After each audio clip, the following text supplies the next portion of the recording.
Okay. അപ്പം ഇങ്ങനെയാണ് നമ്മൾ ബ്രേക്കും ആക്സിലേറ്ററും യൂസ് ചെയ്യുന്നത്. അല്ലാതെ നമ്മൾ ആക്സിലേറ്ററിൽ നിന്ന് എടുത്ത് ചവിട്ടിട്ട് പിന്നെ ബ്രേക്കുമ്പോൾ എടുത്ത് ചവിട്ടാം, അങ്ങനെ ഒരിക്കലും പാടില്ല. ബ്രേക്കിന് നേരെ കാല് വെച്ചിട്ട് ചെരിച്ച് മാത്രം ആക്സിലേറ്റർ കൊടുക്കാൻ പഠിക്കുക. അതുപോലെ ആക്സിലേറ്റർ ഇടുമ്പോൾ ചെറുതായിട്ട് ഇറക്കി വെച്ച് കൊടുക്കുക.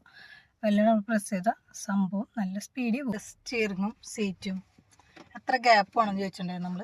സ്റ്റിയറിങ് കറക്റ്റ് അളവിന് ഇരിക്കാൻ പറ്റുന്നുണ്ടെങ്കിൽ അതാണ് കറക്റ്റ് പൊസിഷൻ.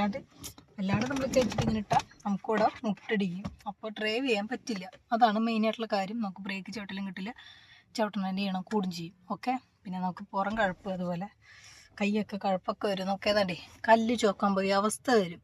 അപ്പോൾ കറക്റ്റ് എങ്ങനെ സ്റ്റേ നോക്കാം. എന്നിട്ട് നമ്മൾ കൈയുടെ അളവ് ഇങ്ങനെ വെച്ച് നോക്കാം. പണ്ട് എനിക്ക് കറക്റ്റ് പുറത്തിനില്ല, കറക്റ്റ് അളവല്ല. അതുപോലെ കാല് ബ്രേക്കും വെച്ച് നോക്കാം. ജസ്റ്റ് എനിക്ക് കുറച്ച് കയറ്റണം, അങ്ങനെ വയ്ക്കാം. ഓക്കെ. ഇനി എങ്ങനെ ആക്സിലേറ്ററും ബ്രേക്കും യൂസ് ചെയ്യാം. ഓക്കെ, ഞാൻ കാണിച്ചു തരാം.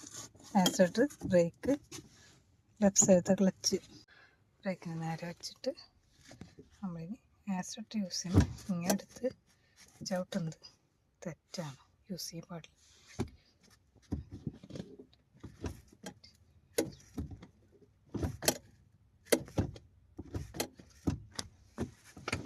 നിങ്ങളിങ്ങനെയാണ് യൂസ് ചെയ്യേണ്ടത്. അറിയാത്തവർ നിങ്ങളുടെ ഫ്രണ്ട്സിന് ജസ്റ്റ് ഒന്ന് ഷെയർ ചെയ്ത് കൊടുക്കുക. അപ്പോൾ പുതിയ ബ്രഷ് വീഡിയോസ് ആണെങ്കിൽ ജസ്റ്റ് ഫോളോ ചെയ്യാം. അപ്പോൾ ബൈ, പോയിട്ട് ക്ലാസ് എടുക്കട്ടെ. ബൈ.